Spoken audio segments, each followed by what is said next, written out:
Ibu. Waalaikumsalam. Ada yang bisa saya bantu? Sebelumnya perkenalkan, nama saya Kak Mariliani sebagai konselor gizi yang akan membantu Ibu dalam menyelesaikan permasalahan Ibu. Nama Ibu siapa? Nama saya Ibu Ina. Baik, Bu Ina. Boleh diceritakan sedikit apa masalah Ibu? Ya, sekedar informasi nih, kami sebagai konselor gizi akan merahasiakan setiap data informasi penting yang kami peroleh dari Ibu, karena hal itu menjadi salah satu kode etik yang harus kami laksanakan dalam melaksanakan tugas. Kalau saya lihat, Ibu sekarang sedang mengandung ya? Iya benar Mbak, saya memang sedang mengandung dan usia kandungan saya sekarang 8 bulan. Oh ya Mbak, kenapa ya Mbak akhir-akhir ini saya itu sering sekali merasakan mual, muntah, pusing dan terkadang saya itu mau pingsan Mbak. Begitu ya Bu. Apa selama ini Ibu mengonsumsi makanan bergizi, misalnya kayak sayuran hijau, buah-buahan, vitamin, atau susu yang menunjang kehamilan Ibu? Insya Allah kalau untuk menjaga pola makan saya sudah melakukan itu semua Mbak. Dan saya pun juga minum susu Mbak, tapi kadang-kadang. Oh, dari gejala-gejala yang Ibu ceritakan tadi, kemungkinan Ibu mengalami defisiensi zat besi. Kenapa hal itu bisa terjadi? Karena bayi dalam kandungan Ibu itu menyerap zat besi dari tubuh Ibu. Akibatnya Ibu kekurangan zat besi dan mengalami anemia. Nah, kalau hal ini itu sudah wajar Bu dialami oleh ibu hamil, jadi tidak usah khawatir. Nah, mungkin bisa diatasi dengan beberapa hal. Nah, saran saya, tadi kan Ibu sudah menjaga pola makan dengan baik, mungkin bisa ditambahkan intensitasnya dalam mengonsumsi sayuran hijau, kemudian buah-buahan, vitamin, atau bahkan bisa didukung dengan suplemen zat besi yang dengan dosis yang rendah sesuai dengan anjuran dokter. Nah, saran saya juga Ibu bisa mengonsumsi makanan-makanan yang kaya akan zat besi, misalnya ikan laut atau ati ayam, dan kurangi minuman yang mengandung tanin. Karena kenapa? Karena tanin itu yang akan menurunkan penyerapan zat besi dalam tubuh Ibu. Nah, kalau selama ini apa Ibu rutin memeriksakan kandungan Ibu ke dokter? Ya kadang-kadang Mbak, kalau saya punya biaya, saya periksa.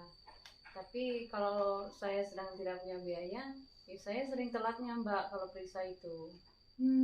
Nah, jadi gini Bu, kalau di usia kandungan Ibu saat ini, itu sangat dibutuhkan makanan bergizi dan vitamin ataupun suplemen lainnya.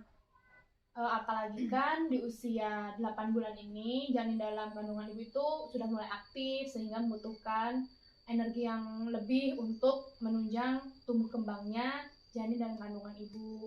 Nah, selain itu, di usia kehamilan 8 bulan ini juga Ibu dianjurkan banyak minum air putih, kemudian olahraga, dan istirahat yang cukup.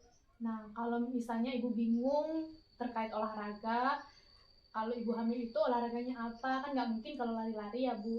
Nah, mungkin Ibu bisa jalan santai atau dengan yoga gitu Bu. Dan kalau bisa juga Ibu bisa rutin memeriksakan kehamilan Ibu ke dokter supaya tumbuh kembang janin Ibu itu bisa terpantau dengan baik. Nah, atau mungkin kalau Ibu ada banyak pikiran atau sedang stres seperti itu Bu. Dan kalau saya lihat Ibu kesini sendiriannya, apa suami Ibu tidak mendampingi?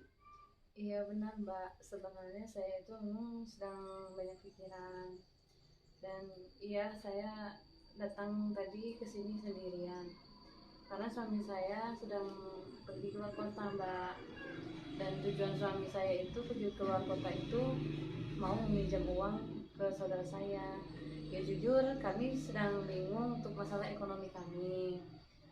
Karena di usia 8 bulan ini kan sudah mendekati untuk kelahiran Mbak. Nah itulah tujuan suami saya tadi. Itu pun kalau dapat Mbak. Kalau seandainya tidak dapat, kami tadinya mempunyai rencana mau melahirkan di dukun. Nah itu menurut Mbak gimana ya Mbak? Sebelumnya saya turut prihatin dengan kondisi Ibu dan suami Ibu saat ini. Tapi begini Bu, sebenarnya untuk melahirkan di dukun bayi itu sangat tidak dianjurkan karena akan memiliki beberapa resiko yang akan membahayakan ibu dan calon bayi ibu. Selain itu kan, kalau di dukun bayi itu mereka itu tidak ada dasar-dasar pendidikan mengenai dunia kesehatan. Nah, sehingga nanti takutnya ketika ada apa-apa itu tidak bisa ditangani dengan baik. Nah, kalau di dukun bayi kan juga nggak ada peralatannya kan kurang lengkap ibu. Nah, jadi takutnya ketika nanti dibutuhkan peralatan yang memadai itu tidak bisa terpenuhi sehingga itu akan mengancam keselamatan ibu dan calon bayi ibu. Nah, mungkin kalau dukun bayi itu memang bisa membantu kita dalam melahirkan, cuman itu sebagai pembantu dokter, misalnya membersihkan bayi atau membersihkan darah seperti itu Bu. Nah, kalau saran saya, semisal ibu lagi ada kesulitan ekonomi, ibu bisa mengikuti program pemerintah yang mengadakan program prasalinan gratis. Seenggaknya misalnya tidak bisa sepenuhnya ditanggung oleh pemerintah, ibu dapat keringanan biaya sehingga tidak mengurangi pengeluaran ibu dalam persalinan nanti. Nah, untuk hal itu tadi ibu bisa memikirkannya kembali karena demi keselamatan ibu dan calon bayi ibu. Oh ya, jadi begitu ya Mbak. Baiklah, saya akan mempertimbangkan kembali mengenai rencana saya dengan suami saya. Dan terima kasih ya Mbak atas sarannya tadi. Ya Bu, sama-sama. Ada lagi yang bisa saya bantu? Saya kira sudah cukup Mbak. Dan saya cuma minta doanya ya Mbak. Mudah-mudahan nanti saya melahirkan berjalan dengan lancar dan selamat. Ya, sama-sama Bu.